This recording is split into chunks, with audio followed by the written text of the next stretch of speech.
Ultrasound की report हाथ में है और एंडोमेट्राइटिस मतलब यूट्रस में इंफेक्शन कंफर्म हो चुका है।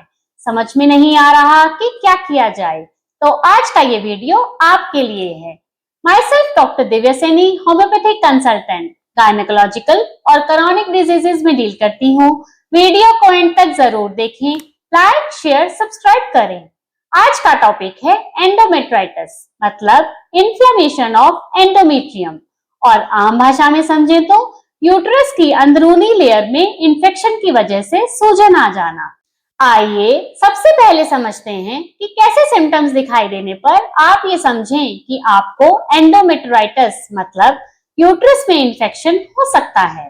अगर किसी महिला को अक्सर पेट के निचले हिस्से में दर्द और अकड़ाहट महसूस होने लगे, वजाइना से गंदा बदबूदार डिस्चार्ज पास होने लगे, इंटरकोर्स के दौरान भी दर्द महसूस होने लगे, बार बार फीवर के साथ ठंड महसूस होने लगे, बॉडी में थकान बहुत ज्यादा महसूस होने लगे, कंसीव नहीं हो पा रहा हो मतलब हस्बैंड के साथ रेगुलर रिलेशन में होने के बाद भी प्रेगनेंसी नहीं हो पा रही हो, पीरियड्स अपने सेट टाइम से डिस्टर्ब हो जाएं, ब्लीडिंग बहुत ज्यादा मात्रा में होने लगे जो कई दिनों तक चले, और पीरियड्स के दौरान होने वाला दर्द बर्दाश्त से बाहर हो जाए, इमरजेंसी में पेन कंट्रोल करने के लिए पेन किलर्स खाने पड़े, तो इन कंडीशंस में आपको एंडोमेट्राइटिस मतलब यूट्रस में इंफेक्शन हो सकता है।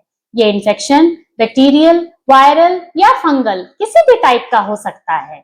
ऐसे सिम्टम्स दिखाई देने पर जब डॉक्टर्स आपको अल्ट्रासाउंड सजेस्ट करें और रिपोर्ट्स में यूट्रस की अंदरूनी लेयर में इंफेक्शन की वजह से सूजन कंफर्म हो जाए, तो इस कंडीशन में आपको तुरंत होम्योपैथिक ट्रीटमेंट स्टार्ट कर देना चाहिए। आइए अब हम समझते हैं यूट्रस में इंफेक्शन किन कारणों से होता है और अपने डेली रूटीन में कैसे बदलाव लाने से आप इस इंफेक्शन का बचाव कर सकती हैं। फर्स्ट पॉइंट है हाइजीन मेंटेनेंस। पीरियड्स के दौरान साफ सफाई का खास ख्याल रखें, सैनिटरी नैपकिन्स को फ्रीक्वेंटली चेंज करें, वाटर इनटेक अच्छा रखें, पब्लिक टॉयलेट्स का यूज करने से बचें और लूज कॉटन क्लोथ्स पहनें। लापरवाही बरतने पर वजाइना और सर्विक्स में इंफेक्शन हो सकता है। वेजिनाइटिस और सर्विसाइटिस पर मैं पहले भी एक वीडियो बना चुकी हूँ, डिस्क्रिप्शन में लिंक दिया हुआ है, आप एक बार उस वीडियो को जरूर देख लीजिएगा। वजाइना और सर्विक्स में इंफेक्शन हो जाने पर तुरंत होम्योपैथिक ट्रीटमेंट स्टार्ट करें। याद रखिए, अगर आप वक्त रहते ट्रीटमेंट नहीं लेंगी तो ये इंफेक्शन बढ़ते बढ़ते यूट्रस की अंदरूनी लेयर तक भी फैल सकता है। ये गलती कभी मत कीजिएगा। सेकेंड पॉइंट है बैक्टीरियल, फंगल और वायरल इंफेक्शंस। ज्यादातर केसेस में वजाइना और सर्विक्स में इंफेक्शन किसी बैक्टीरिया, फंगस या वायरस की ओवरग्रोथ हो जाने की वजह से होता है, जिसके अनप्रोटेक्टेड इंटरकोर्स के दौरान होने के चांसेस सबसे ज्यादा होते हैं। और अगर इस इंफेक्शन का ट्रीटमेंट तुरंत ना लिया जाए तो ये इंफेक्शन बढ़ते बढ़ते यूट्रस की अंदरूनी लेयर तक भी फैल सकता है। इसीलिए इंटरकोर्स के दौरान सावधानी बरतें, कॉन्डोम्स यूज करें, और अगर आपको वजाइना और सर्विक्स में इंफेक्शन हो चुका है तो तुरंत होम्योपैथिक ट्रीटमेंट स्टार्ट करें। थर्ड पॉइंट है मेडिकल प्रोसीजर्स। कुछ केसेस में यूट्रस से रिलेटेड मेडिकल प्रोसीजर्स करवाने के बाद भी यूट्रस की अंदरूनी लेयर में इंफेक्शन को नोट किया गया है, जैसे कि डीएनसी करवाने के बाद, आईओडी लगवाने के बाद, एंडोमेट्रियल बायोप्सी करवाने के बाद, सिजेरियन डिलीवरी के बाद और नॉर्मल डिलीवरी के दौरान भी अगर लेबर टाइम बहुत लंबा हो जाए या फिर प्लासेंटा का कुछ हिस्सा यूट्रस में ही रह जाए, तो इन कंडीशंस में भी यूट्रस की अंदरूनी लेयर में इंफेक्शन हो सकता है। रेगुलर डॉक्टर्स की गाइडेंस में रहें। फोर्थ पॉइंट है मिसकैरेज और अबॉर्शन।